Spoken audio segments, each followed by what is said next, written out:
Telugu taste బడ్స్కి స్వాగతం. ఈరోజు మనం బీరకాయ పచ్చి రొయ్యల కర్రీ ఎలా చేసుకోవాలో నేర్చుకుందాం. దానికి ఒక ప్యాన్ తీసుకొని అందులో కొంచెం ఆయిల్ యాడ్ చేసుకోండి. ఆయిల్ కొంచెం వేడెక్కాక కట్ చేసి పెట్టుకున్న ఆనియన్స్ యాడ్ చేసుకోండి. ఒక 4 పచ్చిమిర్చి కూడా వేసుకోండి.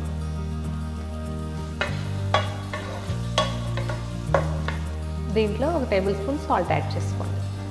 మనం ఈ కర్రీకి ఆనియన్స్ ఎక్కువగా ఫ్రై చేసుకోవాల్సిన అవసరం లేదు, ఎందుకంటే ప్రాన్స్తో పాటు మళ్ళీ కుక్ అయిపోతాయి. దీంట్లో కొంచెం పసుపు వేసుకోండి.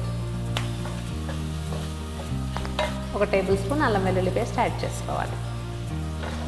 అది పచ్చివాసన పోయేంత వరకు ఫ్రై చేసుకోవాలి. తర్వాత క్లీన్ చేసి పెట్టుకున్న ప్రాన్స్ యాడ్ చేసుకోండి. వాటిని ఆనియన్స్తో బాగా కలుపుకోవాలి. ఇప్పుడు దీంట్లో 1 టేబుల్ స్పూన్ కారం వేసుకోండి. కారం మీ టేస్ట్కి తగ్గట్టుగా వేసుకోండి. 1 టేబుల్ స్పూన్ వేసుకుంటే కరెక్ట్గా సరిపోతుంది. కొంచెం ఎక్కువ తినేవాళ్ళు ఎక్కువ వేసుకోవచ్చు. నెక్స్ట్ 1 టేబుల్ స్పూన్ ధనియాల పొడి వేసుకోండి.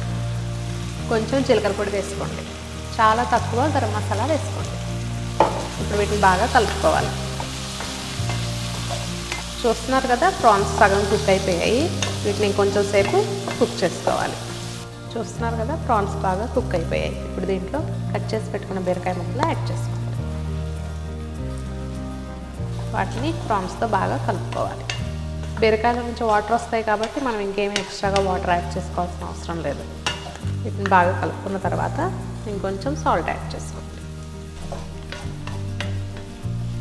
ఇప్పుడు మూత పెట్టి ఒక 5 నిమిషాలు కుక్ చేసుకోవాలి. 5 నిమిషాల తర్వాత చూసారు కదా, వాటర్ అంతా అయిపోయాయి. ప్రాన్స్ బీరకాయ మొత్తం కుక్ అయిపోయింది. ఇప్పుడు స్టవ్ ఆఫ్ చేసేయండి. అంతే, ఎంతో టేస్టీ బీరకాయ పచ్చి రొయ్యల కర్రీ రెడీ.